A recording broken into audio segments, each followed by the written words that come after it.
La démocratie est censée être le gouvernement du peuple, par le peuple et pour le peuple. Pourtant, des millions de gens ont beau manifester contre la guerre, tous les gouvernements des pays riches envoient des troupes en Irak et en Afghanistan. À travers le monde, les gens disent « Empêchez les grandes banques de continuer à voler notre argent ». Mais les gouvernements se bornent à renflouer les banques et les gens se retrouvent plus vulnérables encore. Quand des entreprises influencent chaque décision gouvernementale, quand des lobbyistes se substituent au peuple, on obtient un gouvernement des entreprises par les entreprises et pour les entreprises.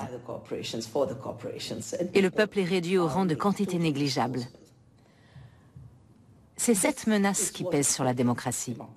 Voilà pourquoi nous devons réinventer la démocratie et promouvoir ce que j'ai appelé la démocratie de la terre.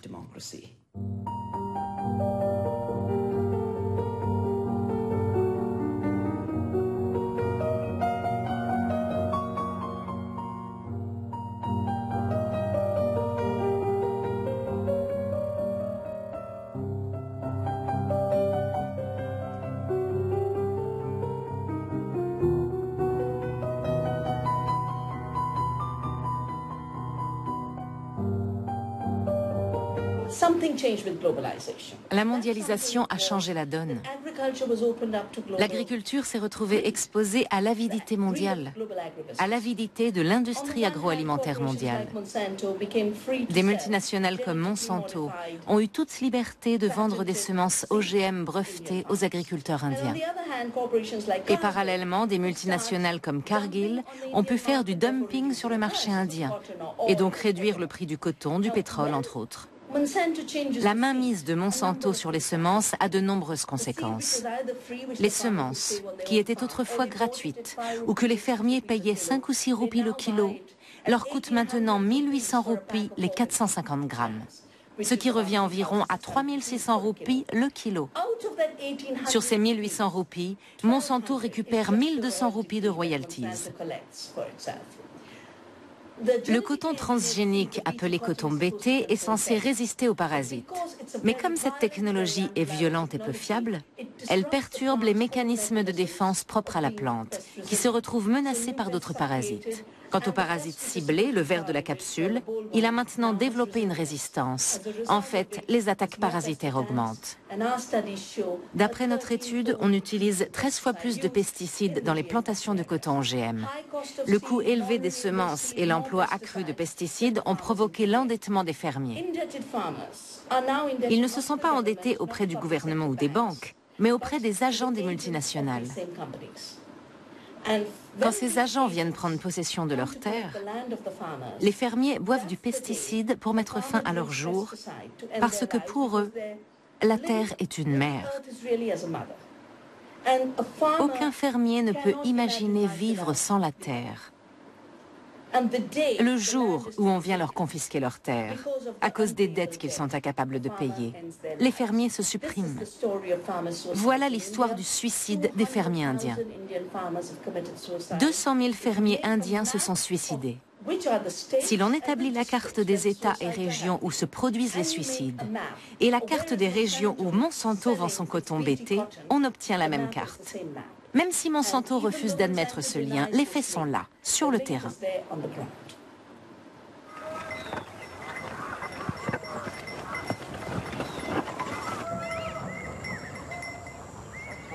En 1984, les événements m'ont poussé à m'intéresser à l'agriculture.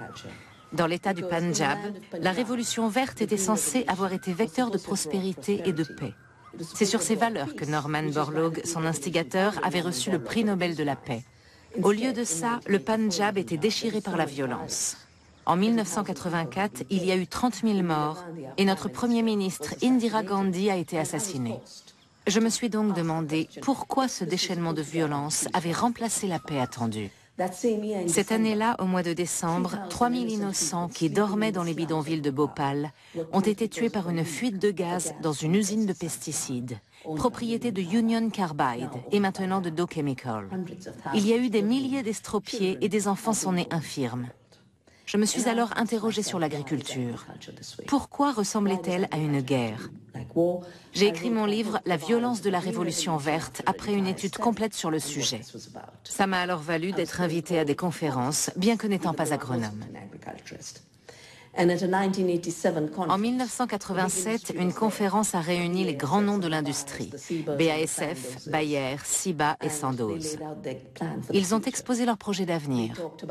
5 multinationales contrôleraient l'alimentation et la santé, la moindre semence serait brevetée et génétiquement modifiée. Je me suis dit, ce contrôle de la vie sur Terre est une dictature. Que puis-je faire?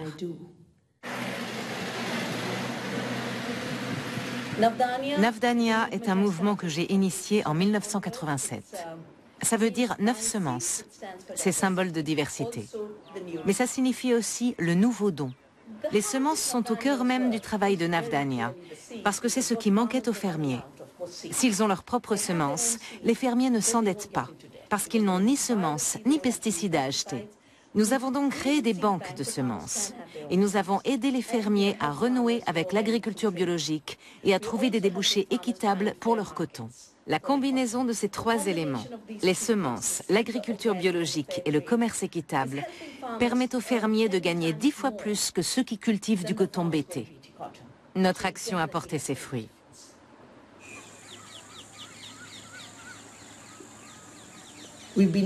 Les grandes fermes à soja et à maïs des États-Unis passent pour les formes d'agriculture les plus productives que l'humanité ait jamais inventées. Mais il n'est pas très intelligent d'insuffler 10 unités d'énergie dans un système pour produire une seule unité de nourriture. Ce n'est pas viable. En revanche, si on mise sur la biodiversité et ses effets induits, on peut produire 4 à 10 fois plus que ces exploitations industrielles américaines qui sont exportées à travers le monde comme un modèle d'agriculture de pointe. On ne peut pas raisonner en termes de rendement. Bien sûr, la monoculture qui se concentre sur une seule denrée aura une production supérieure et la biodiversité produira moins de cette denrée donnée. Mais la biodiversité produit plus de nourriture à l'hectare que la monoculture. Nous avons des centaines de données chiffrées qui prouvent que les polycultures biologiques ont une productivité beaucoup plus élevée en termes de production de nourriture par hectare.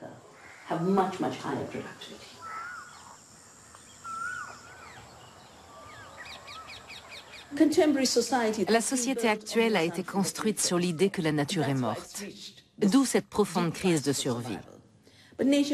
Mais la nature n'est pas morte, elle est bien vivante, dans toute sa diversité. Prenez une poignée de terre. Elle contient des millions et des milliards d'organismes qui travaillent à rendre le sol fertile. Un sol vivant, voilà ce qui nous donne de la nourriture. Pas les toxiques produits par des usines explosives. Pas le phosphate, dont nos réserves ne sauraient excéder 20 ans. Pas les combustibles fossiles, déjà utilisés en quantité excessive. Les turicules de vers de terre apportent 7 fois plus d'azote que les sols classiques. 11 fois plus de potassium. 5 fois plus de phosphate.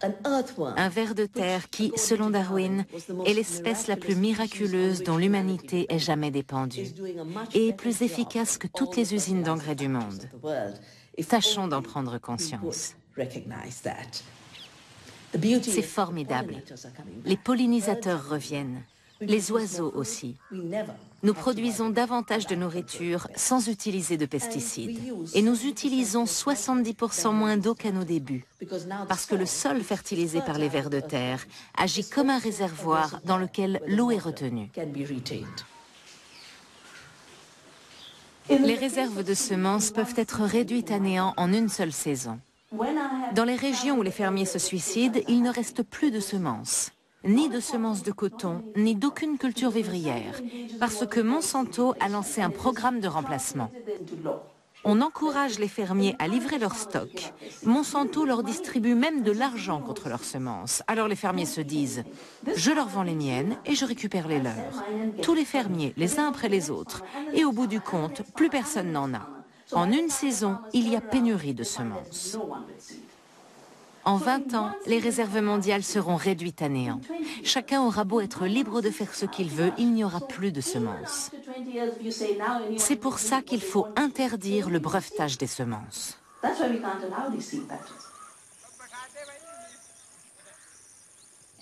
L'humanité, dans sa grande majorité, n'a aucune envie de poursuivre sur cette voie de destruction de notre avenir.